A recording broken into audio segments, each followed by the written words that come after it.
Hi everyone, this is day 2 of our writer's workshop working on a narrative choice of topic. Today, our objective and goal is to write a beginning to introduce the reader to our story by describing the characters and setting with sensory details. I've created a little bit of a chart. Please don't judge my little mini sketches and visuals to go along with the different sensory details.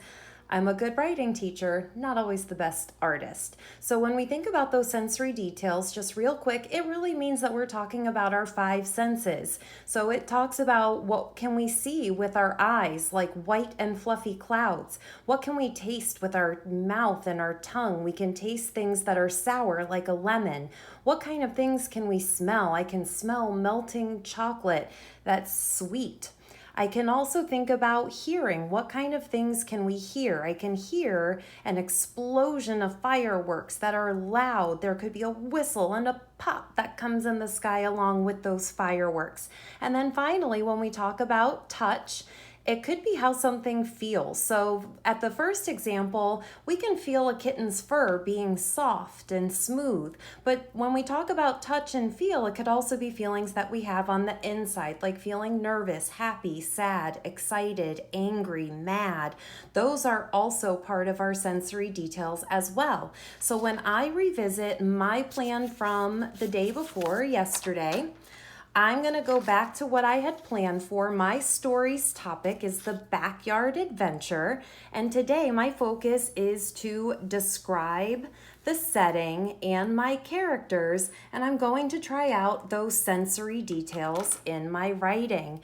I really want to show my reader what this setting looks like and who is going to be part of my story. So when I start writing, I know some of those basic conventions that we work on in class together is that when we're starting a new paragraph, that we always want to make sure that we indent. That's that 2-finger spacing. It shows the reader we are starting a new paragraph. So I'm going to start by saying it was, let's see, just like any normal afternoon, or I could say regular afternoon. And I want you to notice when we think about setting, the setting, sometimes we want to show the reader when this story took place. So when did my story take place? It took place during the afternoon. That's the end of my first sentence. Now, that's all good and well. I just told the reader it was early afternoon, but I really have to paint this picture and show the reader what the setting looks like. What did it feel like outside? What was happening in the backyard where my setting takes place? So let's see. The sun was out. The warm sun, and I can have my reader feel that warm sun on their skin. So that I have a sensory detail right there. The warm sun was, let's see, what does the sunshine do? It shines brightly. Was shining bright. And again, I want to really paint this picture for my reader. I want them to be in the backyard with me, even though you couldn't be in the backyard with me. I want you to see it just the way that I did. So the warm sun was shining bright in, let's see, there wasn't a cloud in the sky, so I can say the clear blue sky. So now I have the end of my sentence. I'm going to put a period right there, but I haven't told my reader yet that I'm in the backyard, that it's me and Marley that have entered the backyard. So let's see. Marley and I, and I have to capitalize the I because I'm talking about myself. So I capitalize the I. Marley and I stepped out. Let's see, I'm going to say into the backyard, into the backyard. End of my complete thoughts. So now my reader knows that we've stepped into the backyard, but I want to show my reader things that are happening and set up my reader for that middle main idea of what's actually happening throughout this story. So let's see, there were squirrels. My backyard is covered in squirrels. Squirrels is a really tricky word to spell, so I'm going to sound it out the best way I can. Sk. And it has that squa. Oh, the Q sound. Squa. Squirrels. I'm going to sound that out. I don't have anybody at home to ask how do you spell squirrels.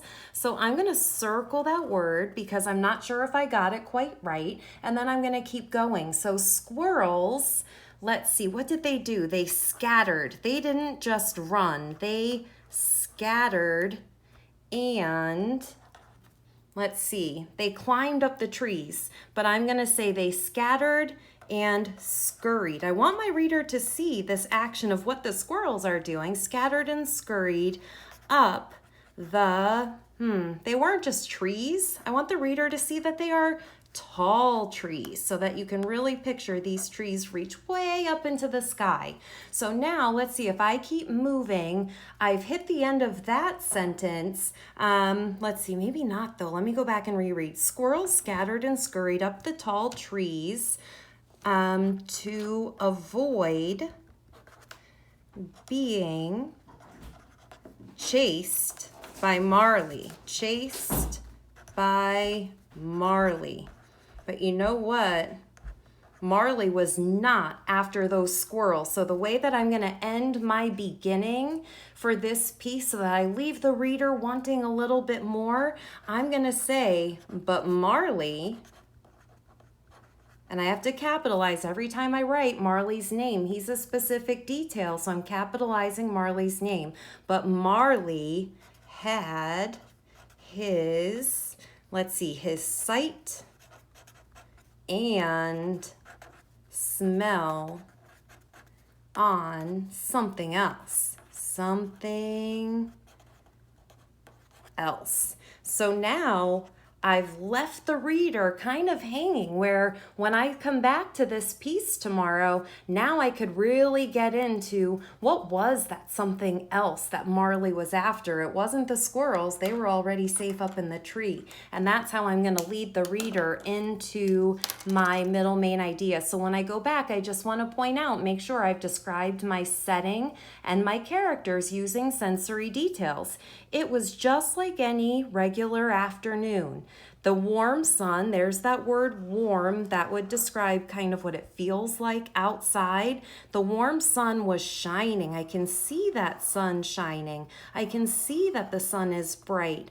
And the clear blue sky, I didn't just say sky, I really wanted the reader to see it was a beautiful day. Marley and I stepped into the backyard. Squirrels. Now I told you all, I wasn't quite sure about that word squirrels. I do know how to spell the word squirrels, but I wanted to show you what it looks like if you have to sound out a word for yourself.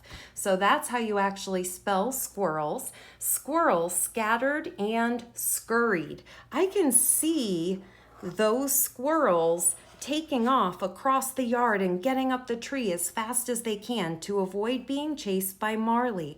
But Marley had his sight and smell on something else. Now, I did mention the word sight and smell, but I didn't exactly explain what did he see or what did he smell yet, because I want the reader to continue going on with my story when I write that middle main idea. So again, your job today, all you have to do is write a beginning to introduce the reader to our story by describing the characters and setting, making sure that you try out those sensory details. Bye for today.